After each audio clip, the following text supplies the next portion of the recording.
भगवान शिव आदि अनंत, निराकार और निर्गुण है। संपूर्ण ब्रह्मांड में कोई भी ऐसा व्यक्ति नहीं जो भगवान शिव के बारे में न जानता हो। लेकिन भगवान शिव के सत्य स्वरूप को जानना सबके बस की बात नहीं है। हम शिवलिंग की पूजा तो करते हैं, लेकिन हम में से ज्यादातर यह नहीं जानते हैं कि शिवलिंग का वास्तविक अर्थ क्या है। शिवलिंग क्यों पूजनीय है? शिवलिंग का आकार ऐसा ही क्यों है? शिवलिंग का शाब्दिक अर्थ क्या है और शिवलिंग से हमें क्या बोध मिलता है? आज की इस खास प्रस्तुति में हम इन सभी रहस्य से पर्दा उठाने वाले हैं, तो इस प्रस्तुति को अंत तक जरूर देखिएगा। बहुत से लोगों ने शिवलिंग का गलत अर्थ बताकर लोगों को भ्रमित कर रखा है, लेकिन सबसे ज्यादा आश्चर्य की बात तो यह है कि इस षड्यंत्र में कुछ विदेशी लोगों के साथ साथ हमारे देश के लोग भी शामिल है।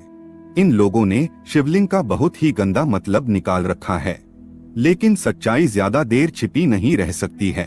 आज के बाद आपको शिवलिंग का वास्तविक अर्थ और रहस्य पता चल जाएगा, और साथ में यह भी बताएंगे कि शिवलिंग भारत, इजिप्ट, चाइना, एलियंस और पूरे यूनिवर्स में क्यों पूजनीय है। तो इस प्रस्तुति में अंत तक जुड़े रहिएगा।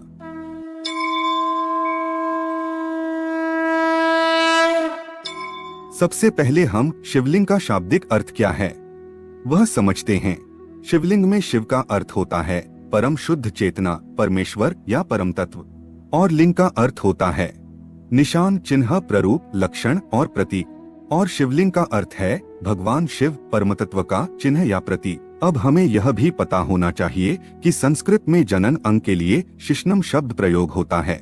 लिंग शब्द का प्रयोग कभी भी नहीं होता है। अब हम लिंग के कुछ अन्य अर्थ जानते हैं। लेते यस्मीन इति लिंगम। लिंग पुराण के इस वाक्य में बताया गया है कि सारे संसार की उत्पत्ति और लय जिसमें हो उसे लिंग कहते हैं। शिव शक्तोष्ट विचिन्हस्य मेलन्म लिंगमुच्यते। शिव पुराण की विदेश्वर संहिता के इस वाक्य में कहा गया है कि शिव और शक्ति का मेल ही शिवलिंग है। आइए अब हम जानते हैं कि शिवलिंग वास्तव में क्या है। शिवलिंग को जानने के लिए हमें सबसे पहले शिव और शक्ति यानी कि पुरुष और प्रकृति को जानना बहुत जरूरी है। शिव आगमों में शिवलिंग को शिव और शक्ति कहा जाता है, वेदों में पुरुष और प्रकृति कहते हैं। विज्ञान उसे गॉड एंड एनर्जी कहता है। हालांकि विज्ञान गॉड को नहीं मानता है। विज्ञान कहता है कि प्रकृति यानी कि सभी भौतिक पदार्थ मूल रूप से एनर्जी ही है। और विज्ञान ने हमें सूत्र दिया है E=mc²। विज्ञान का यह भी कहना है कि प्रकृति ऑटोमेटिक है। यह दिन रात, जन्म मृत्यु सब प्रकृति ही करती है। ईश्वर का इसमें कोई हस्तक्षेप नहीं है। जबकि हमारा वैदिक धर्म कहता है कि प्रकृति यदि ऑटोमेटिक है तो उसे ऑटोमेटिक बनाने वाला भी कोई है। सृष्टि निर्माण के बारे में विज्ञान हमें बिग बैंग की थ्योरी देता है, लेकिन बिग बैंग से पहले क्या था उसके बारे में विज्ञान मौन हो जाता है। विज्ञान हमें यह भी नहीं बताता है कि बिना स्पेस के, बिना अवकाश के कोई चीज संभव ही नहीं हो सकती, तो बिग बैंग कहाँ हुआ था। लेकिन हमारे वैदिक धर्म में बिग बैंग से पहले क्या था उसकी भी बात की गई है। अब हम प्रकृति की बात करते हैं। प्रकृति का मतलब यह नहीं है कि जो हमें दिखाई देता है। प्रकृति का मतलब होता है कृति से पहले, यानी कि बिफोर क्रिएशन, यानी कि सर्जन से पहले जो स्थिति थी वह कहलाती है प्रकृति। प्रकृति में सब कुछ पैदा करने की क्षमता थी। वो जो चाहे पैदा कर सकती थी, और इसीलिए प्रकृति को सर्वगर्भाय कहा जाता है। जो भी संसार में पैदा होगा वह प्रकृति से पैदा होगा। जो चीज जहाँ नहीं है वहाँ से पैदा नहीं हो सकती। X निहिलो निहिल fit. विज्ञान के इस मूल सिद्धांत को हमारे यहाँ हजारों साल पहले ही बता दिया गया था।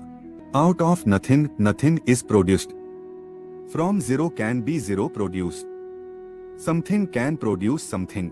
इसका मतलब कि समथिंग समथिंग को प्रोड्यूस करती है। मतलब कि समथिंग यानी कि प्रकृति एग्जिस्ट करती है। इसीलिए कहा जाता है कि प्रकृति अनंत है, इन्फिनिट है। ना सतो विद्यते भावो, ना भावो विद्यते सतः। जो चीज जहाँ पर नहीं है वहाँ से वह चीज निकल ही नहीं सकती। ऐसी प्रकृति 3 गुणों से युक्त है, सतोगुण, रजोगुण और तमोगुण। जब यह तीनों गुण साम्य अवस्था में होते हैं तो दुनिया में कोई भी चीज पैदा नहीं होती, क्योंकि प्रकृति में जड़ता है, चेतनता तो उसमें है ही नहीं। अब कोई चीज पैदा हो, इसीलिए प्रकृति में चेतनता होनी जरूरी है, और इस प्रकृति को एक्टिवेट करता है पुरुष। पुरुष यानी प्योर चेतना, जिसे हम शिव तत्व कहते हैं। और इस पुरुष में जड़ता नहीं है, भौतिकता नहीं है, ना उसमें कोई परिवर्तन हो सकता है और ना कोई बदलाव आ सकता है। वह जैसा है जब से तब से वैसा ही है। पुरुष एक प्योर चेतना है, प्योर प्रकाश है। अब प्रकृति यह चाहती है कि मैं किसी तरह से अपने आप को व्यक्त करूं। मेरे अंदर शक्ति है प्रकट करने की, लेकिन प्रकट कैसे करूं की चेतना नहीं है, रास्ता पता नहीं है, ऑटोमेटिकता नहीं है। और वह पुरुष सोचता है यह रियलाइज करने के लिए कि मैं क्या हूँ, मुझे कोई ऐसा माध्यम चाहिए कि मैं अपने आप को जान सकूं। और जब पुरुष और प्रकृति, शिव और शक्ति, गॉड एंड एनर्जी का संयोग होता है तो सब कुछ प्रकट होने लगता है, सर्जन होने लगता है, अणुओं का मटेरियल बनने लगता है, अणु आपस में जुड़ने लगते हैं, ब्रह्मांड बनने लगते हैं, देवी देवता प्रकट होने लगते हैं, जीव सृष्टि जन्म लेने लगती है, दिन और रात होने लगते हैं, और यह सारी सृष्टि ऑटोमेटिक बनने लगती है।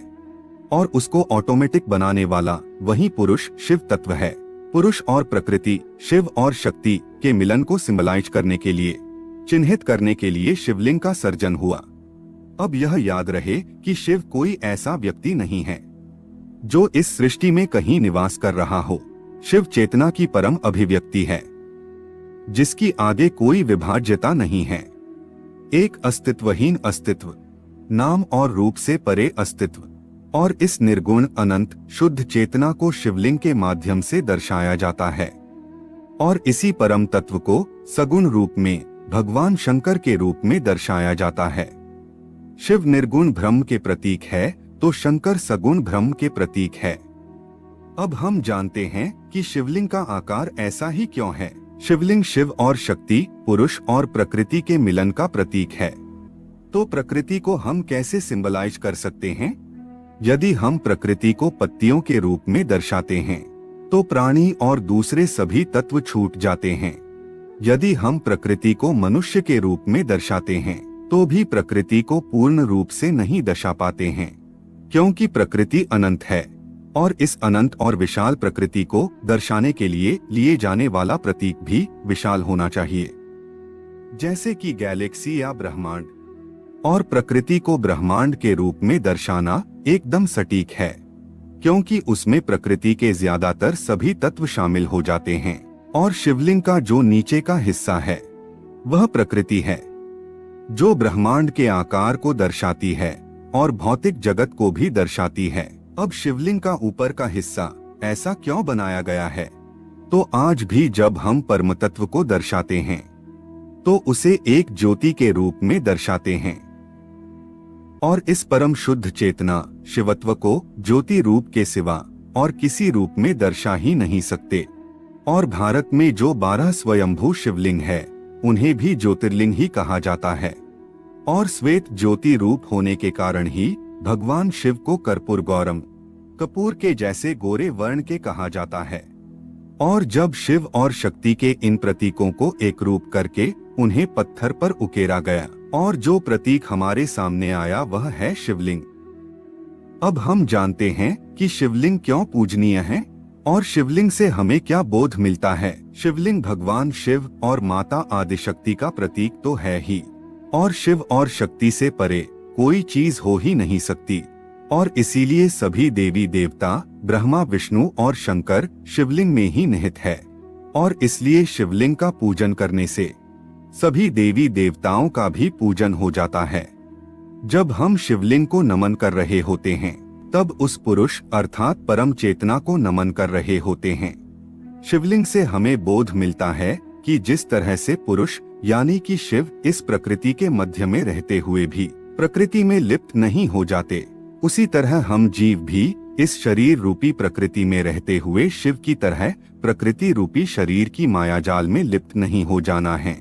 हमें जीव से शिव बनने की कोशिश करनी चाहिए और हमारी चेतना के स्तर को ऊपर उठाना चाहिए। अब यदि पृथ्वी पर से सभी मानव सभ्यताएं नष्ट हो जाएं और मानव की सारी पृथ्वी ही नष्ट हो जाए तो क्या भगवान शिव और शिवलिंग रहेंगे या नहीं? और मानो कि सारी पृथ्वी नष्ट हो जाती है और लाखों साल बाद किसी दूसरे ग्रह पर नई सभ्यताएं विकसित होती है। तो उनमें से इजिप्ट जैसी कोई सभ्यता जब सृष्टि के मूल कारण का पता लगाएंगे तो वह शिव और शक्ति को अंक के रूप में चिन्हित करेंगे, जिसमें अंक का नीचे का हिस्सा शक्ति को दर्शाता है और ऊपर का हिस्सा परम शुद्ध चेतना शिव को दर्शाता है। और चाइना जैसी कोई सभ्यता शिव और शक्ति को यिन और यांग के रूप में चिन्हित करेंगे, जिसमें काला रंग प्रकृति को दर्शाता है और सफेद रंग शिवत्व को दर्शाता है। अब सवाल यह बाकी रहता है कि क्या एलियंस भगवान शिव में मानते हैं? तो एलियंस भी भगवान शिव में मानते ही होंगे, क्योंकि भगवान शिव यूनिवर्सल है। बस फर्क इतना हो सकता है कि शिव के नाम और प्रतीक अलग हो सकते हैं।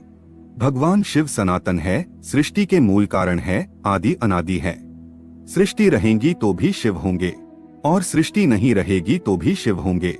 तो मित्रों, यह प्रस्तुति आपको पसंद आई है तो प्रस्तुति को लाइक और चैनल को सब्सक्राइब जरूर करें और कमेंट में ओम नमः शिवाय अवश्य ही लिखेगा। धन्यवाद।